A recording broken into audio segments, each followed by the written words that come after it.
we all built businesses based on analog bootstrapping. Right, and then they'd say, "Can you hold on 1 second? Somebody's knocking at my door." Oh, it's that pesky cable company. So true. If you don't kill, you starve. You don't eat. Yep. You don't eat. You don't eat. So it was a big change for me, going from a steady paycheck and going into a commission-only position.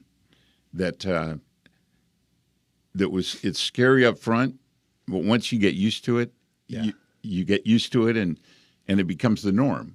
And you also realize there's no ceiling. Yes. That's the key right there. The key is, you can, the more you work, the more you hunt, the bigger the paycheck. And the more opportunity to kill. Yes.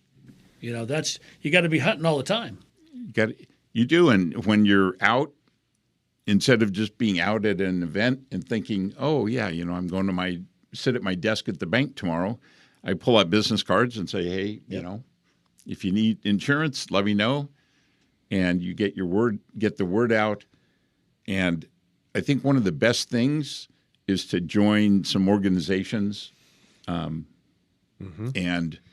get to know people. Hold that thought, because I want to go there in a minute. But Okay. I want to know your path. You went from college to coaching at the high school level. Yep. What's that step from coaching to your own program and making that transition? So I was coaching high school, still working at Costco, and everything was great. I was enjoying it. To this day, just for the record, I have the worst record at Crescent Valley High School for JV girls soccer. To this day. So the Bogus brothers who ran the program retired. The Bogus brothers? Yeah, they're Matt and Judd Bogus are amazing men.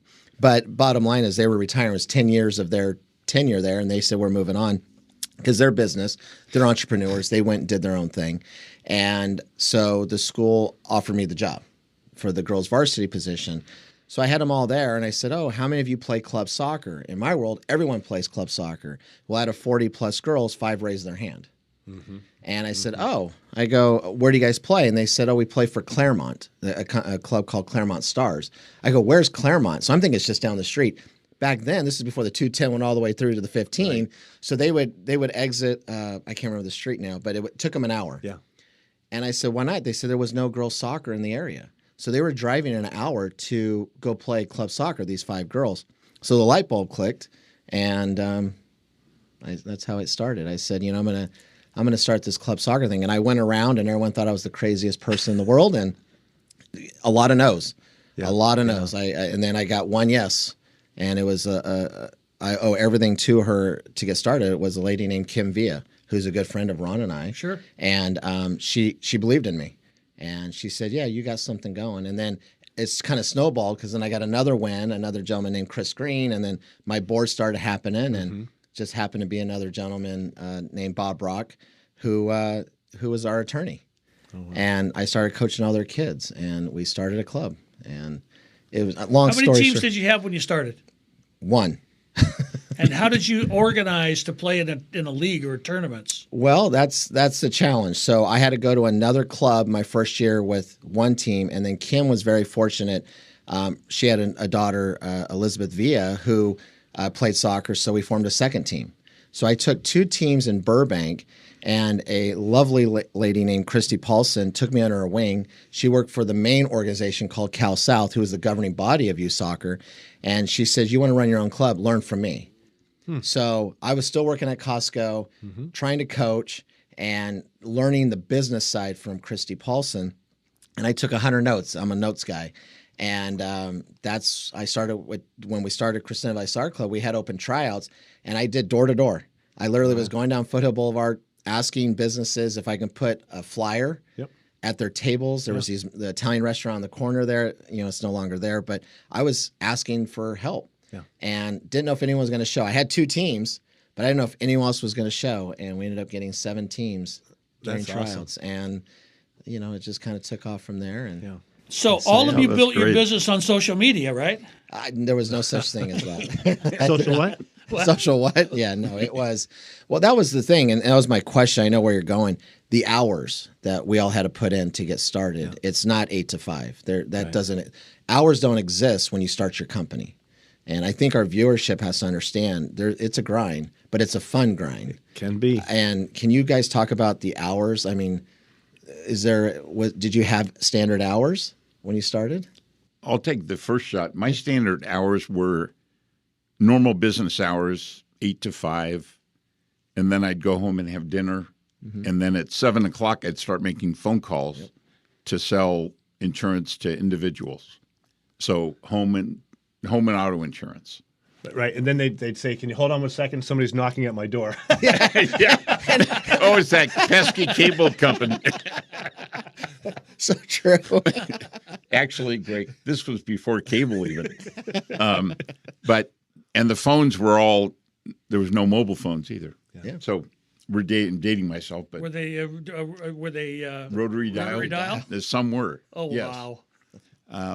But it was this, what you said, Reggie, you put in the time and it pays off. And you'll talk to somebody and you'll get to know people. And the best part of my business is I get to know a lot of people and a lot of different businesses and how they operate. And I like that. And business owners and the individuals. And I mean, it's a fun career. Yeah. Okay, so let me take this back to what you guys were talking about in the community. So, everybody today, especially in today's digital world and streaming media, it's everybody. There's such a push to produce reels and podcasts and all these other things, and we all built businesses based on analog, bootstrapping and this type of thing. One of the things that you guys both did, I don't know so much you, I didn't really do a lot of it, but how many boards do you sit on? You sit on like 7 boards, you told me? No, you flatter me, but I do sit on 4. Okay, and you sit on 3. Yes. And I sit on 1. Which board is that, Ron? The Archer Rivas Foundation. Oh. Of which we are all board members, by the way. They're all our board members. We're all board members. Talk to me about what the involvement in the community meant to the success of your businesses. To me, the involvement in the community was about giving back. Again, later in life, right? I mean, I would have made a ton of different decisions if I knew at 30 what I know at 60. So, it would have altered my game plan. I'm not sorry for my game plan, but it would have made different decisions. But you get to a certain point in your life and you're sitting there going, okay, I'm in a good place. And there's a feeling, there's an internal feeling you go, and an opportunity normally presents itself at the same time. I need to give back. Yep. I want to get, my life is blessed. I want to be able to give back to the community. And you can't give back everywhere, right? But you find I can make a difference here. I think I can make a difference there. And so it's small baby steps at first. Say, how can I get involved in this? Right. Et cetera. But let's not take it to the board with the giving back. I mean, what other types of community programs were you involved with which assisted you in making sales? What did you trade organizations or trainings or those types of things? Well, there's one particular friend of mine that is actually a mentor as well. His name is David Solomon. That I've worked with him for nearly 20 years. I mean, not with him, but I've known him for nearly 20 years. Probably the greatest sales trainer I've ever known. And he'll give you. I've taken many nuggets through conversations with him that still to this day work. Right? As you're meeting with a potential client, question is, what wakes you up at 4 a.m? Be a solution provider, and if people have to need what you're selling, whatever the product or service is, but assuming that they do, people like to work with people they like. And so if I can have a solution that gets you to not be awake at 4 a.m, would you take a look at it? Right? Absolutely.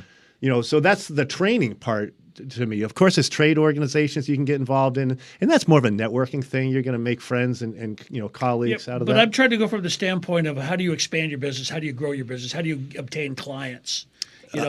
can you, like my parents, and I don't know if you guys did this, but we sponsored little league teams and we bought banners for the high school. I mean, my parents joined my father was with the Optimist and the Kiwanis, and then they joined the local, social clubs and all that stuff. That kind of involvement. Sure. You've taken it to the level of giving back with the boards of the community service, church, these types of things. Right. But how do people, I want people to have ways to promote their business in an analog manner today. It's not just about social media. It's about networking and hunting and these types of things. So I think taking from the past is a very big way to do it. Well, I think it's trial and error as well. You try something and you find this works. Well, guess what? Do more of that. Where you try, I've tried a ton of stuff that didn't work. Saying I'm going to take a shot at this, and you know what? Nope. I'm going to ixnay on that. But I've tried this, and you got to know where are your own personal. What are your skill sets? What are your strengths? I've known Bob for a bunch of years now, et cetera, and he may be more introverted, and I tend to be a little bit extroverted. I like people. I like talking with people and engaging with them, et cetera. Just a little. But so those are the strengths that I draw on. Say, hey, let's have a conversation about this. And I get told no frequently. Say, thanks, I'm not interested. I'm like, great, no worries. Take my card. If I can answer any questions down the road, please consider me a resource. And then move on to the next one. Every no, by the way, is just, don't take this out of context, folks. But every no is a request for more information. At the same time as well, David Solomon, thanks for the no, because he just got me that much closer to my next yes. That's right. One thing I would add is organizations that would be meaningful to you as an individual. It could be something related to if you have kids in school. I think they still have PTA organizations. Sure. Mm-hmm. Those would be, you can look at these as I guess dual purpose. It would be helping to support the school and the school environment and getting to know people and letting people know what you do, and making more friends. And so there's organizations like that for different individuals that would be interesting to get involved with. There's also really analog would be Kiwanis, Rotary, and Rotary is more of a business. It's a business person's organization. It's more focused on businesses, and they take one type of business category and have one member. Kiwanis is more of a social organization that does good things in the community. Right. Or Chamber of Commerce as well. Yeah. There's Chamber of Commerce in every area, and those are the more affluent, probably business people in the area that would be great to know from a travel standpoint. Reg, what'd you do? It was I named the club Crescenta Valley Soccer Club, so I was part of the community. So we started with the name of the club, and then we went with the school colors. So we started branding ourselves with the community, and then I was the face of the community. So I was going to elementary schools, doing free coaching things for PE. Yeah. I was going to daycares, little toddlers, and teaching them soccer, like dribbling or whatever, but they all got a T-shirt. Yeah. So I had to find ways to market because no one knew what a soccer club was. No one even heard of who we were. So I was going to elementary schools, middle schools, and just bringing the brand in our local community. And then I would speak at all these, at Kiwanis and all that, and explain how it's a value, keeping kids off the streets, keeping, kids busy. Allowing mom and dad time to go to the grocery store, and I'll coach your kid. Yeah. This allows you time to go to the grocery store and maybe get meals prepared because we practice at night. So it was constantly that. It was get up in the morning and what am I going to do today to make our club better? Yeah. And that's what I did. It was constant. There was no social media. We were very fortunate. It was called the Glendale News Press in our community. So I try to get in front of them as much as possible for an interview. And so their parents would read it, and they would, if they had a kid in soccer, like, well, who is this guy? He's talking about developing the next. At the time, it was developing the next Mia Hamm, and she was a very famous soccer player. And then we started just growing that way. And then we came with a concept I heard from an old friend of mine who was my old coach. His vision was stop tryouts, but come try us out. So I took that philosophy and we got rid of tryouts because tryouts give an opportunity for people to go look somewhere else as well. So what I was inviting, be friendly, I said, come try us out. And I say this to our agents now is when you're talking to a client, it's okay when they say no. Just say, hey, come try me out. Come try me. Just one booking. Let me see how I can do for you. Come try us out. And a lot of our agents use that now to this day. And because it's not a pushy way of doing it, it's just come try us out. And we just kept growing. Yeah. And so when people are having tryouts in the world, I just say, come try us out. You decide if you want to join us. Okay, so let's talk about that for a second because there's a very interesting part of that. So AYSO was a very large organization. Yes. At the time you started your soccer club. It still is, yeah. And AYSO costs maybe a couple of $100 a year? If that. At the time when I started, it was $89 a year. And AYSO Region 88, it could still be, but at the time was the largest AYSO region in the United States. Okay. So... By the way, a former client of mine. I used to do. I did all the AYSO corporate headquarters. So, how much was the annual or the monthly fee for your soccer club? Our annual fee was roughly $1,600, and they were $89. And how did you overcome that objection? Because, oh my goodness, that's $160 a month. I can't afford that. It's expensive. How to overcome it? It was development of their child. We were year-round. AYSO was, we'll call it quarterly. They were a season. We were 12 months a year. We were trying to help kids get exposed into college. The first step was to get kids to make their high school teams. And then it morphed into getting kids into college. And then it morphed to get kids on the pro team and then morphed into kids getting on the national team. So it was a process. It took a 20-year process. But reality was it was just communicating. And I think the key thing was honesty.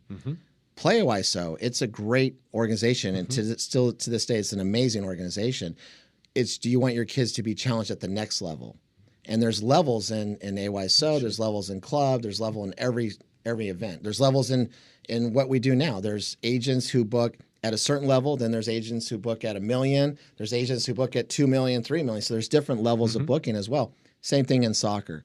So, but my thing was honesty. You don't have to play here, but we're going to keep developing kids. And parents start realizing, wait a minute, I like this. My son or daughter loves this challenge to play against other very competitive teams. So we became more of a competitive environment. Right. AYSO is very competitive, don't get me wrong, but it's the next level of competitiveness. Just a side note, I refereed in AYSO for 20 years. That's awesome. Yeah. Thank you for your service. And it's a great organization, but it was not for the player that wanted to be competitive. Yeah. And I'd never coached in AYSO. My wife did. And it was interesting. And, when my kids were starting AYSO, they're like, oh, there's Reggie's kids. And my wife was the coach. Well, she had no coaching experience, but I was not around because I was running my own business 7 days a week. I was coaching. So I would go to a game and watch my wife coach. And that was the best time of my life to watch my wife coach these little boys and girls running around. And she's a first grade teacher. So she had them all buttoned up. Right. And I sat there going, I would hire her to run as the coach of the club.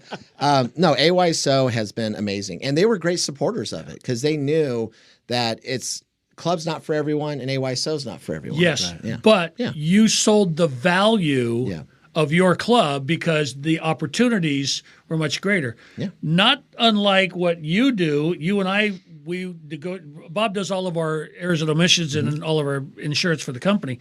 And so you and I talked about, the difference of maybe $10,000 or $20,000 in our E&O policy. Because if I go to $5 million, I get this coverage and this deductible and this. And you sell me on the value. Ron, do you want to risk this? This is what your coverage is. I would assume with advertising, you and I have talked about different stuff. You want to hit 30 markets. You want to hit 300 markets. There's not that much cost differential. So you're selling the value of what it is that you do, unlike what the agent should be doing and saying, look, I could put you on this cruise line and it's like this, but for a few dollars more, this cruise line will give you this experience. Yep, absolutely. So learning from that, how do you deal with not upselling per se, but selling the value? Well, I think to Reggie's point, it's come try us out. Come try us out. Right? It's again, assuming that you have a product or service people need, people like to work with people they like. And so in real estate, there's two different aspects of the real estate. We have the real estate investments that we've done, which are our properties that we own and manage. And then as a realtor, it's the foothills are a pretty competitive market. There are a lot of really good senior realtors that are in the area, et cetera. And you're trying to take some of their market share, so to speak, and that's only going to happen if the client's going to give you a shot. And there's never any sure thing. I've lost a ton of deals that I thought were mine. And I've had other ones fall into my lap. I'm like, thank you for remembering me. But that's what it was. They were. Sure. We've talked, and I was left, I guess, a favorable impression with them that they called back. So, all right, I have one more question. Sure. And then anything that you've got to close up. Frequently in evolution, we talk about your why. What's your why? Why do you want to do this? What's your motivation for getting into this and doing this? I mean, yeah, sure, okay, money, but really deeper than that. What's your why?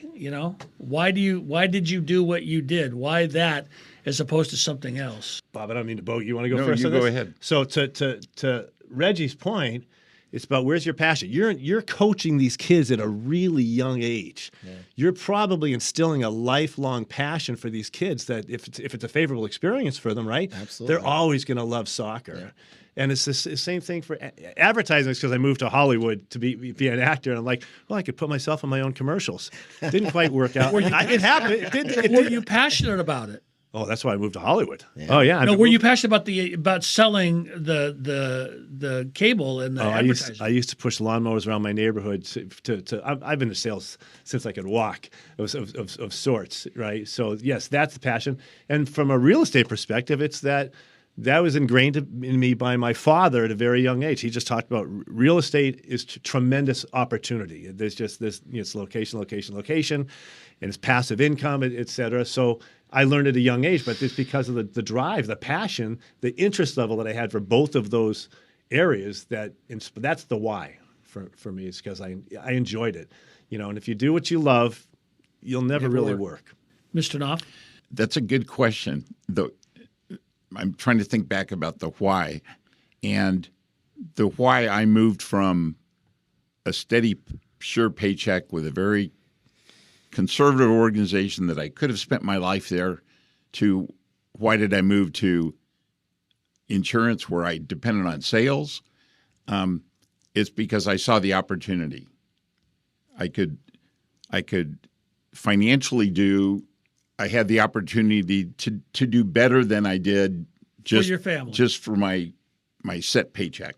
Mm-hmm. I could put my hours in and work and try to be creative and sell and do more for my family.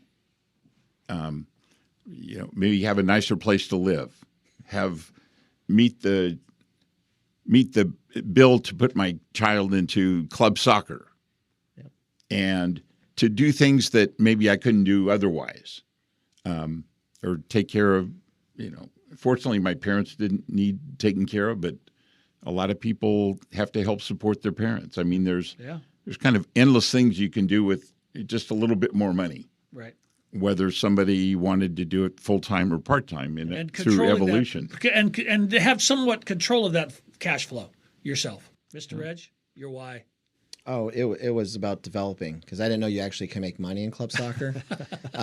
So quick story, I started coaching. I was doing it. I was making a little bit of money, but when you start becoming the director and the founder, I was just making coaches pay because I didn't want to overcharge our parents. So other directors were like, hey, you're giving us a bad rap. You're not taking any money as the director. You got to start charging more and making more money because people are leaving our club and coming to you and I'm like, wait, you can make money doing this like a career? Because when I started the club, I was still at Costco. Right. And they're like, yeah. And I'm like, oh, so it was never the money at first. It was the development. And then then it all clicked. It's like, wait, it's endless. Mm-hmm. It's whether it's money or opportunity. Mm-hmm. But then it was also creativity of the brain of eventually down the road, Ron and I started a soccer tournament. And it was the creativity of us starting a soccer tournament when people were like, you're crazy. And we actually started in Palm Desert, and they're like, no, they don't do tournaments out there. Why not? And so what I really loved about running my own business was the whole opportunity of everything. It's endless, or limitless for some. And so it was just great. And then when I got the opportunity to leave that and come here, it's the same thing. Yes, money is a factor, but it's not the key thing. It's the chase of what's next. Yeah. And excuse me, but for me, when we moved in this building, this is next. Yeah. We have this studio, we have this podcast room. We're developing and educating our agents rapidly and giving as much information, and they're growing and they're successful. So it's limitless for Ron and I in this business. There's no stopping. And now my next thing is the creativity working with Ron is what are we going to do next to educate our advisors? So I'm looking forward to that next chapter. We just started this chapter. We're in it. We're reading the book right now. We're in this chapter, but what's the next book going to say? So I'm looking forward to that one. My why changed. Your why changed. My why changed. Yeah. I tell the story about, I was sitting around in my parents' backyard having a barbecue on a Sunday afternoon. Dad says, "What are you doing after college?" I go, "Just do what I'm doing. I'm having a ball. I go to colleges and I meet girls and I sell stuff and make money." He goes, "That's no future." I go, "Well, I said, "Well, what would I do for the business?" So he said, "Well, just go sell airline tickets." And I go, "Okay." So I figured I'll just give it a try. And I didn't have any. For the first 6 months, I was like you. For the first 6 months, I sucked. Yeah. And I hated making calls. I hated making calls. And then I talked to this one woman at Beacons Moving and Storage. And about 4 months in, I got the account. It was $750,000 a year account. Wow. When my dad was doing $1.5 million in total sales. Wow. And it was like an oh goodness moment. And so that gave me some, but then I went to the dumps again because I couldn't get any more yeses. And then I called on a guy who wanted me to go work for him, and he offered me twice the amount of money that my father offered me. And I said, "Dad, what do I do?" And he says, "I'm not going to tell you. You'd make your own decision. You're 24 years old. And, but if you do it, if you work for yourself, you set your own course. You make your own money. And if you work for somebody else, they're going to tell you what to do." Yep, very true. And if you continue down the path you're going now, you will have more than what he's providing you very quickly. And sure enough, he did. But then my why changed because I started making money. My why changed, and it became important as the growth went on. And I think your why is changing too, because we talk about the legacy of the company, and the carrying on of the Archer name and the Archer,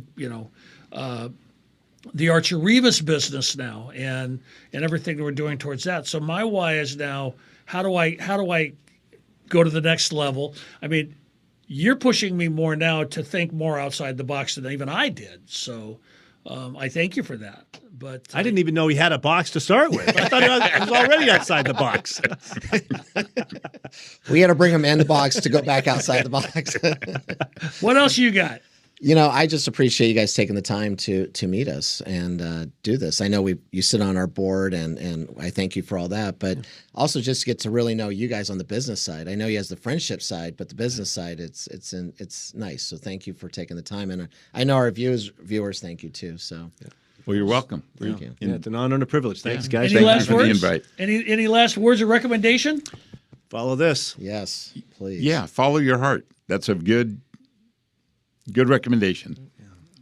Thank you very much for joining the gray hair set here, talking about the olden days and how we built our businesses. But I think that there's really a lot of good opportunity to take some of those types of concepts and apply them in today's environment with social media and streaming and everything else. So thank you very much to Bob and Greg for joining us. Reggie, as always.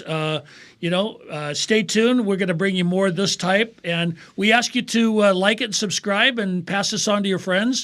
But, we're going to build this into a powerhouse with a lot of interesting people. And if you have any questions about Evolution Travel and if you're interested in getting into the travel business, give us a call and we'll steer you to one of our great agents and they can give you more information. So thank you all. Have a great day, and we're out.